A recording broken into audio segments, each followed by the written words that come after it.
जैसा कि आप लोग जानते हो बीएचयू की काउंसलिंग स्टार्ट हो चुकी है बच्चों। बीएचयू की काउंसलिंग के लिए आप लोग रजिस्टर कर सकते हो। रजिस्टर कैसे करना है, रजिस्टर करने की लास्ट डेट क्या है, क्या सीयूटी का रिजल्ट आने के बाद रजिस्टर कर सकते हैं। अगर बीएचयू नहीं सेलेक्ट किया है किया था फॉर्म भरने के टाइम, तो क्या हम फिर भी बीएचयू में काउंसलिंग करवा सकते हैं।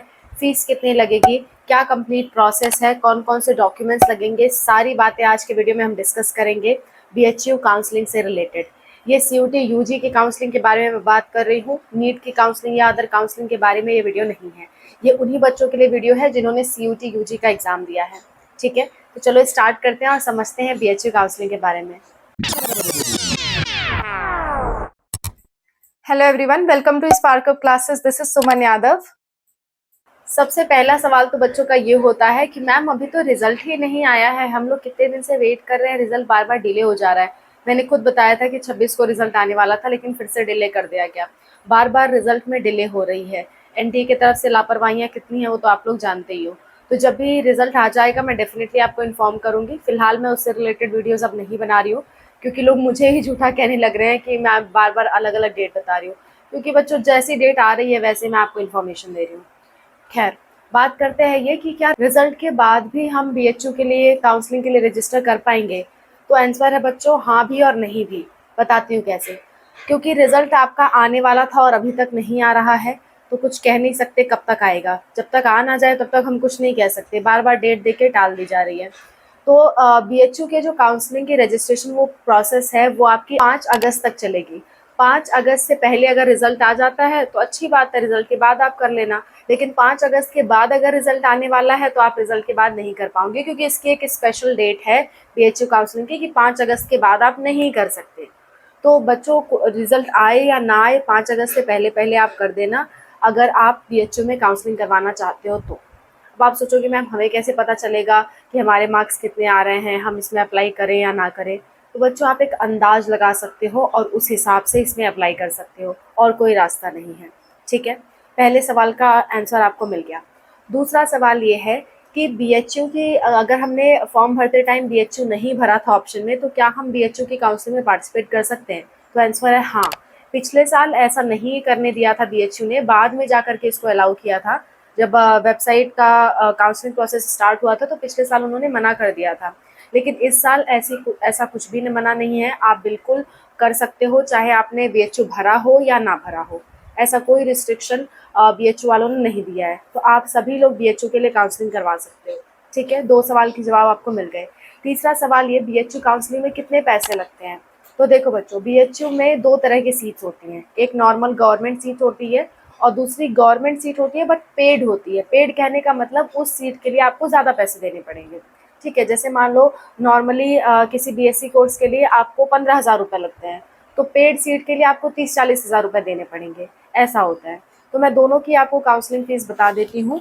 अगर बात करें नॉर्मल सीट्स की, तो नॉर्मल सीट में जनरल, ईडब्ल्यूएस और ओबीसी वालों को 300 रुपये देने पड़ेंगे। एक कोर्स के लिए 300 रुपये देने पड़ेंगे, और अगर आप एक के अलावा कोई और कोर्स भी ऐड करना चाहते हो तो 100 रुपये एक्स्ट्रा देना पड़ेगा। जैसे मान लो एक कोर्स आपने चूज़ किया तो 300, इसके बाद एक और चूज़ कर रहे हो तो 100 रुपये और, यानी कि टोटल 400। फिर एक और कर रहे हो तो 100 रुपये और, यानी कि टोटल आपके 500। ऐसे ऐसे 100 रुपये बढ़ते जाएंगे जैसे जैसे आप कोर्स का नंबर बढ़ाओगे। ठीक है।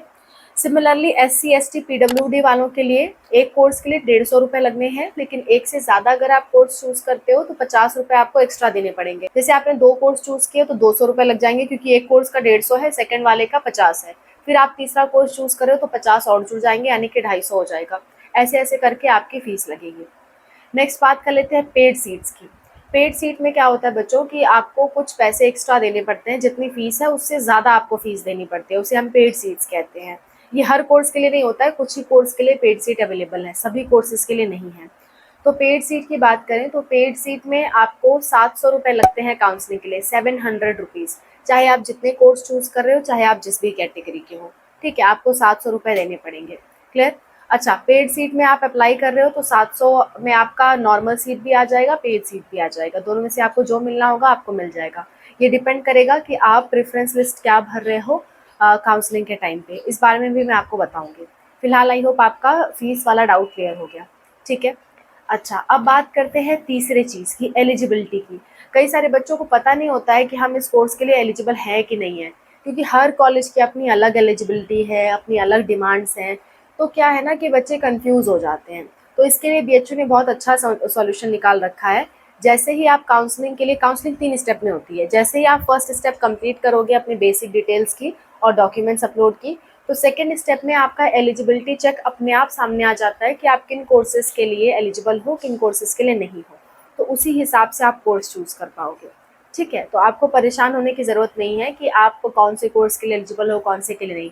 आप बीएचयू में जैसे ही रजिस्टर करोगे, सेकंड स्टेप में आपका एलिजिबिलिटी दिखा देगा कि आप किस कोर्स के लिए एलिजिबल हो। क्लियर? अब हम बात कर लेते हैं थोड़ी-सी प्रोसेस की, कि कैसे आपको बीएचयू काउंसलिंग के लिए रजिस्टर करना है। प्रोसेस क्या रहने वाली है काउंसलिंग के लिए रजिस्टर करने की, वो मैं आपको समझा देती हूँ। सिंपली आपको ऑफिशियल वेबसाइट पे जाना होगा। सीयूईटी समर्थ बीएचयू की ऑफिशियल वेबसाइट है, का लिंक आपको डिस्क्रिप्शन में मिल जाएगा और स्क्रीन पे भी दिख रहा होगा। ठीक है? ये आप टाइप करोगे तो गूगल पे आ जाएगा और लिंक मैं डिस्क्रिप्शन में दे दूँगी। फिलहाल बात कर लेते हैं प्रोसेस की काउंसलिंग के। काउंसलिंग की 3 स्टेप में प्रोसेस होती है बच्चों। पहले स्टेप में आपको अपना प्रोफाइल कंप्लीट करना होता है, आपको अपनी इन्फॉर्मेशन कंप्लीट करनी होती है। दूसरे स्टेप में आपको आपको अपनी एलिजिबिलिटी चेक करनी होती है। तीसरे स्टेप में आपको प्रेफ़रेंस सेलेक्ट करना होता है। ठीक है?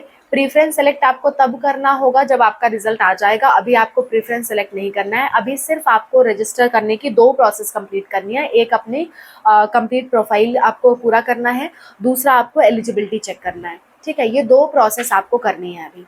ठीक है? अच्छा, तो कंप्लीट प्रोफाइल में आपको किस-किस चीज़ की ज़रूरत पड़ेगी, डॉक्यूमेंट्स के बारे में बात कर लेते हैं। कौन-कौन से डॉक्यूमेंट्स की आपको ज़रूरत पड़ेगी अपना रजिस्ट्रेशन करने के लिए। सबसे पहली बात, आपको अपनी 10th-12th की मार्कशीट की ज़रूरत पड़ेगी। ठीक है?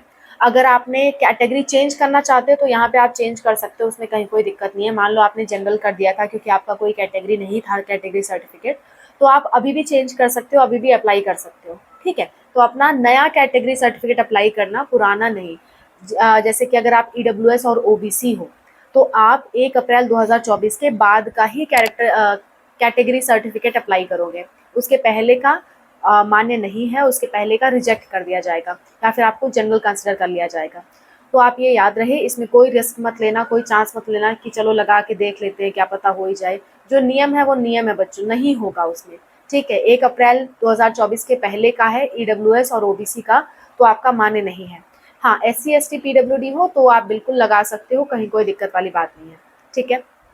अच्छा, तो आपकी 10th-12th की मार्कशीट, कैटेगरी सर्टिफिकेट, नेक्स्ट आपका कैरेक्टर सर्टिफिकेट। और अगर आप यूपी के बच्चे हो तो आपको सेलेक्ट करना होगा, कंप्लीट प्रोफाइल वाले ऑप्शन में सेलेक्ट करना होगा कि आप यूपी के स्टूडेंट हो। तो उसके लिए यूपी का डोमिसाइल लगेगा और कुछ हद तक आपको छूट मिलती है उसमें। ठीक है? बहुत कम, लेकिन कुछ हद तक ज़रूर छूट मिलती है और आपको स्कॉलरशिप में फ़ायदा मिलता है उससे। नेक्स्ट जो है आपका, वो आपका लगता है अगर आपने कोई कोटा का सर्टिफिकेट चूज़ किया है, जैसे कि स्पोर्ट्स कोटा, एनसीसी कोटा, तो उसके सर्टिफिकेट आपको देने पड़ेंगे। और हाँ, कुछ बच्चों की मार्कशीट जो होती है वो उसका पासिंग सर्टिफिकेट अलग होता है, मार्कशीट अलग होती है। तो ऐसे बच्चों को ऑप्शन तो एक ही मिलेगा अपलोड करने का, जैसे कि लिखा होगा 10th marksheet and passing certificate. तो वो क्या करेंगे, वो अपना मार्कशीट और पासिंग सर्टिफिकेट का इकट्ठे पीडीएफ बनाएंगे 2 पेज का और फिर वो अपलोड करेंगे। ऐसा नहीं है कि अलग-अलग अपलोड करें या सिर्फ मार्कशीट अपलोड कर दें, नहीं। मार्कशीट और पासिंग सर्टिफिकेट का आप पीडीएफ इकट्ठे बनाओगे और उसको अपलोड करोगे। इस बात का आपको ध्यान रहे, चाहे वो 10th का हो या 12th का हो। और जिन बच्चों का एक ही में है, मार्कशीट और पासिंग सर्टिफिकेट अलग-अलग नहीं है, वो सिंगल अपलोड कर दें, उनकी कोई दिक्कत नहीं है। फ़ोटो और सिग्नेचर अपलोड करने की ज़रूरत नहीं है, वो ऑटोमेटिकली वहाँ से आपका आ जाएगा जब आपने फॉर्म फिल किया था। ठीक है? क्या-क्या चीज़ें सुधार कर सकते हो, मान लो कई सारे ऐसे बच्चे थे जिनसे गलतियाँ हो गई थी पिछले फॉर्म में, सीयूटी के फॉर्म में। तो आप बच्चों अपना बेसिक डिटेल नहीं चेंज कर पाओगे, जैसे अपना ईमेल आईडी, फ़ोन नंबर, अपना नाम, ये सब नहीं चेंज कर पाओगे, बाकी सारी चीज़ें चेंज कर सकते हो, कैटेगरी, एड्रेस, ये सब चेंज कर सकते हो। और बाई चांस अगर आपका मोबाइल कई बच्चों का गायब हो गया या फ़ोन नंबर, ईमेल आईडी उनका गलत हो गया था, तो ऐसे केस में आप अल्टरनेट फ़ोन नंबर और अल्टरनेट ईमेल आईडी ऐड कर सकते हो, लेकिन पहले वाला चेंज नहीं कर पाओगे। ठीक है? तो अल्टरनेट ऐड करने से क्या होगा, इन्फॉर्मेशन आपके दोनों ईमेल आईडीज़ पे आएगी। ठीक है? तो आपके पास इन्फॉर्मेशन पहुँच जाएगी, सिंपल सी बात है। नेक्स्ट बात कर लेते हैं, आपको अपना माइग्रेशन सर्टिफिकेट की भी ज़रूरत पड़ेगी। देखो, माइग्रेशन सर्टिफिकेट, कैरेक्टर सर्टिफिकेट, ये दोनों ऑप्शनल है। अगर आपके पास अभी नहीं है तो कोई बात नहीं, एडमिशन के टाइम पे आपको जमा करना पड़ेगा।